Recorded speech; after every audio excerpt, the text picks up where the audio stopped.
안녕하십니까, 정재현입니다. 전날 뉴욕 증시는 일찍 좀 폐장을 했죠. 그리고 오늘은 휴장입니다. 미국 시장의 3대 지수는 상승으로 마무리가 됐습니다. 나스닥 시장이 1%대 강세를 보였었고요. 그리고 S&P 500 지수와 다우 지수 같은 경우는 0.8%대 그리고 0.7%대로 상승 마감이 됐습니다. 한국 시장 같은 경우는 지금 3,000포인트, 이 3,100선의 매물 소화를 계속적으로 겪고 있는 그런 모습들입니다. 전날 같은 경우는 그래도 상대적으로 강하게 마무리가 됐었는데, 삼성전자의 강한 그런 모습들이 보였습니다.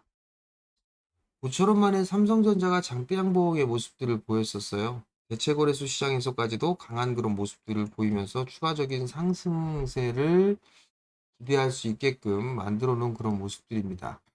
외국인 투자자들이 전날 같은 경우는 현선물 동반 매수세가 유입이 됐었어요. 선물 시장에서는 3,300억 대의 매수를 보였었고요. 그리고 현물 시장에서는 6,900억 대의 순매수를 기록했죠. 코스닥 시장 같은 경우도 1,200억 대의 매수세를 기록을 했습니다. 소외주들이 반란이 좀 이어지고 있는 그런 사이에 주도 섹터들은 그래도 어느 정도 매물 소화 과정을 겪고 있는 그런 모습들입니다. 최근 들어서 상승한 종목군들을 보면 뭐 삼성전자 같은 경우 전날 강한 그런 모습들이 좀 보였었고요. 포스코 홀딩스 같은 경우는 3거래일 연속적으로 강한 그런 모습들을 좀 보였었죠. SK이노베이션 같은 경우도 급등이 나와주는 그런 모습들입니다. 대부분 저PBR 종목군들이나 업황이 개선될 수 있는 그런 종목군들 위주로 상승을 했었죠.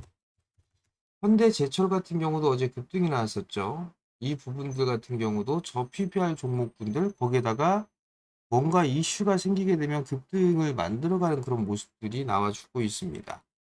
삼성전자가 상승을 하면서 삼성 쪽에 있어서의 협력사들도 마찬가지로 상승을 해주는 그런 모습들을 보였었죠. 뭐 SNS텍이라든가 FST 뭐 이런 기업들도 상승을 해주는 그런 모습들을 보였습니다. 결국 오늘도 체크를 해봐야 될 부분들은 삼성전자예요. 외국인들이 삼성전자 쪽을 순매수를 해주게 된다면 삼성전자의 추가적인 상승에 대한 흐름들이 나올 수가 있겠죠. 우선 기본적으로 볼 수 있는 거는 절반의 되돌림 자리대는 69,000원대입니다. 이 자리대까지는 일단 볼 수는 있겠습니다만 이 하락의 시발점부터 보게 된다면 6만 5천원 자리대예요. 결국은 65,000원에서 69,000원 1차, 2차적으로 나눠서 볼 필요성은 있을 것 같습니다. 삼성전자도 실적이나 이런 부분들을 보면 지금 전망치 자체가 예상되어 있는 것들만 보게 되면 26년도 기준으로 보게 되면 PBR은 한 배가 안 되죠. 올해 같은 경우도 안 되죠. 66,000원대고 그 다음에 27년도 같은 경우가 72,000원대입니다. 단기적으로는 뭐 65,000원짜리대가 저항이라고는 하겠지만 이 481선 자리대까지는 좀 더 상승을 할 수 있지 않을까 그렇게 좀 보여집니다. 결국 외국인 쪽에서 매수를 해주게 된다라면 반도체 쪽에 있을 상승 그리고 협력사들까지도 즉 지분 투자를 하고 있는 그런 기업들까지도 일단 관심 있게 좀 봐야 되지 않을까라고 좀 보여집니다. 그리고 2차전지 쪽 섹터도 상당히 좀 강한 그런 모습들이 좀 보였었죠. 에코프로 머티가 좀 상승을 해주는 그런 모습들을 보였었고요. 그리고 포스코 홀딩스 같은 경우도 상승을 해주는 그런 모습들이었는데 LG 화학도 마찬가지로 좋은 그런 흐름들이 보였었죠.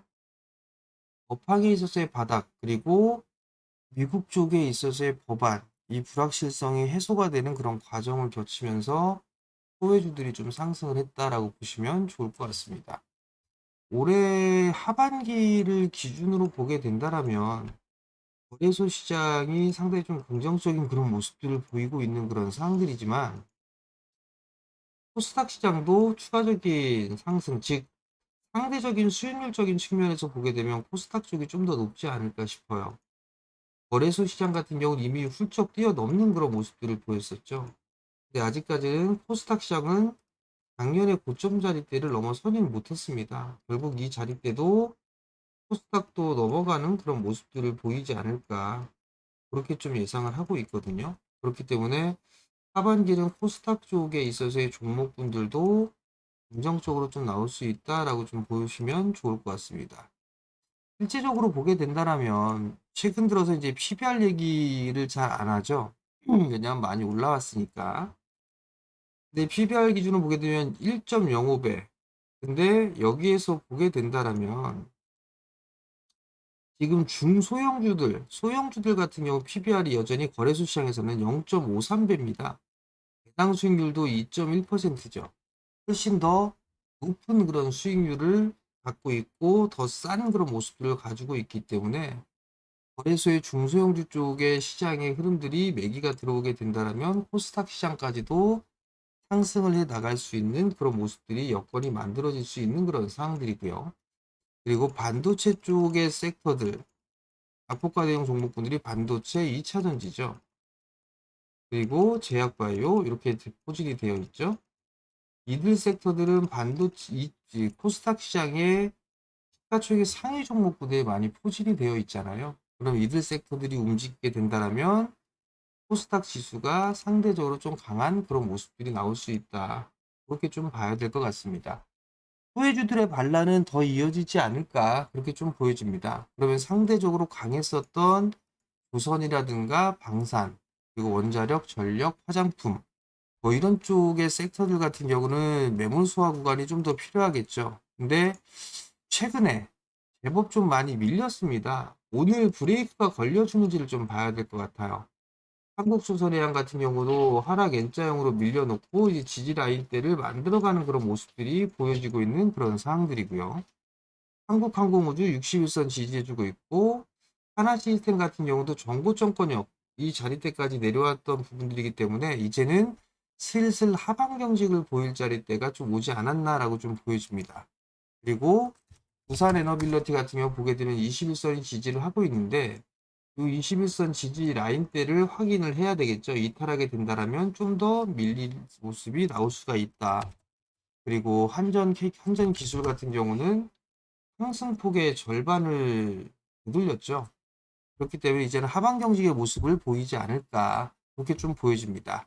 만약에 이들 섹터들이 반등이 나오게 된다면 소외주들 같은 경우 조금 조정을 받을 수가 있는 그런 상황들이죠. 이 부분들을 좀 기억을 하고 주도 섹터와 소외주들 이런 쪽의 흐름들을 좀 체크를 해봐야 될 것 같고 그 초보분들 같은 경우는 지금 구간에서 주도 섹터는 좀 더 기다리는 전략이 좋고 소외를 받았던 종목군들 위주로 보는 게 좀 더 유리하지 않을까라고 좀 보여집니다. 항법 개정이 되고 난 이후에 지주사들이 제법 움직여주는 그런 모습들을 보였습니다. 근데 이제 뭐 CJ라든가 SK 이런 기업들이 많이 올라가주는 그런 모습들을 좀 보였었는데 여기서는 이격이 좀 벌어져 있기 때문에 좀 더 기다려보는 전략 괜찮아 보이지 않을까. 그리고 상대적으로 저PBR 종목군들이 많이 있는 그런 상황들이기 때문에 저PBR 종목군들 위주로 좀 보는 게 어떨까라는 좀 생각을 하고 있고요. 그리고 중소형 지주사들도 여전히 좀 괜찮은 그런 모습들이에요. 예를 들어서 보게 된다면 뭐 일제홀딩스 같은 그런 기업들도 제법 좀 많이 올랐죠. 그렇기 때문에 조정을 좀 받았을 때 보는 그런 전략이 좋지 않을까 싶습니다. 결국은 저PBR 그리고 고배당주 이런 꼭 지주사가 아니더라도 그러한 종목군들 위주로 좀 보면 좋지 않을까 싶습니다. 오늘 같은 경우도 반도체 쪽과 2차 전지 이쪽 섹터들이 많이 빠졌기 때문에 흐름들이 좀 나올 수가 있어 보이고요. 화학 쪽이라든가 철강 쪽에 있어서도 순환매가 좀 나올 수 있다라고 좀 보시면 좋을 것 같습니다. 최근 들어서 이 롯데케미칼 같은 경우도 지금 차트를 만들어가고 있는 그런 모습들이죠. 금호석유 같은 경우도 마찬가지인 그런 사항들이고요. 뭐 효성 TNC 뭐 이런 화학주들도 정고점을 넘어가는 그런 모습들을 좀 보여주고 있는 그런 사항들입니다. 그러면 송원산업 같은 경우도 차트를 만들어가고 있죠. 어떻게 보면 반도체 쪽의 종목군들하고 조금 차트의 모양새는 비슷한 그런 모습들이죠. 뭐 이런 쪽의 모습들을 보여주게 된다면 뭐 예를 들어서 보게 되면 뭐 에이징랜드라든가 아니면 어부우 반도체 뭐 이런 종목군들 모양새와 화학주들의 모양새 상당히 좀 비슷합니다. 이런 쪽의 모습들 좀 보는 게 좋지 않나 그렇게 좀 보여지고요. 포스코홀딩스가 상승을 해주는 그런 모습들을 보여주고 있는 그런 상황이고, 현대제철도 상승을 해주는 그런 모습들을 좀 보여주고 있죠. 철강 쪽과 연관되어 있는 뭐 예를 들어서 화성밸브라든가 LNG 쪽 있죠. 뭐 휴스틸이라든가 넥스틸 뭐 이런 기업들까지도 순환매가 좀 나올 수 있지 않을까라고 보여집니다. 그렇기 때문에 철강 쪽이라든가 화학 쪽 순환매가 나와주는지를 좀 봐야 될 것 같고요. 그리고 여전히 에너지 쪽, 에너지 고속도로 최근에 좀 조정을 받았죠. 다시 상승할 수 있는지의 여부들, 태양광 쪽과 풍력 쪽, 그리고 뭐 수소, 뭐 이런 쪽을 좀 볼 수가 있을 것 같고요. 인공지능 쪽이라든가 로봇 이런 쪽도 여전히 좀 관심을 가지고 봐야 되지 않을까라고 좀 보여집니다. 레인보우 로보틱스 같은 경우도 아직까지는 여기에서 횡보를 해주고 있는 그런 상황들이에요. 최근 들어서 유행하는 패턴이죠. 몇 개월 흐름들이 나오고 나니 한 번에 뽑아내는 그런 모습들이 많이들 나오고 있죠. 그렇기 때문에 저가 매수 부분들은 유효하지 않을까라고 좀 보여지고요. 그리고 두산 로보틱스 같은 경우도 한 차례 상승을 하고 난 이후에 조정을 받고 있기 때문에 눌림목 타이밍을 한 번쯤은 노려봐도 되지 않을까 그렇게 좀 보여집니다.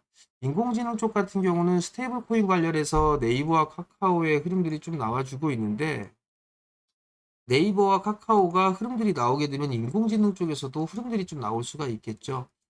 가장 그나마 안정적으로 좀 볼 수가 있는 부분들이 한글과 컴퓨터 그리고 이스트소프트가 아닌가라고 좀 보여집니다. 이들 종목군들의 흐름들이 좀 괜찮아지게 된다면 순환매가 좀 충분히 나올 수도 있는 그런 상황들이기 때문에 이러한 섹터들을 관심 있게 좀 보시면 좋을 것 같고요. 나는 좀 보수적으로 한다라고 하게 되면 저 PBR 고배당주를 위주로 관심을 가지고 보면 좋지 않을까 싶습니다. 매일 영상을 올려드리죠. 그렇기 때문에 댓글란에 보시게 되면 제가 소통 공간을 만들어 놨습니다. 그렇기 때문에 그쪽으로 오셔도 좋을 것 같고요. 지금 하단에 보면 QR코드를 아마 보이실 겁니다. 이쪽에서 QR코드를 찍고 입장을 하셔도 괜찮을 것 같습니다. 공부방을 이곳에서 진행을 하니까요. 영상을 보시는 분들 구독 신청 부탁드리고요. 알림 설정만 해놓게 되면 공부방이 열 때 알림이 뜨겠죠. 그럼 그때 보시면 좋을 것 같습니다. 시장은 더 올라갈 겁니다. 그렇기 때문에 너무 부담스러워하지 말고 조정을 받는다라면 어디에서 매수할까 그 부분들을 고민하는 그런 생각이 필요하지 않을까 싶습니다. 생각이 바뀌어야 됩니다. 과거의 한국 시장이 아니라는 거, 그 부분들 기억을 하시고 오늘도 성공 투자하시고요. 저는 다음에 다시 찾아뵙도록 하겠습니다. 마치겠습니다.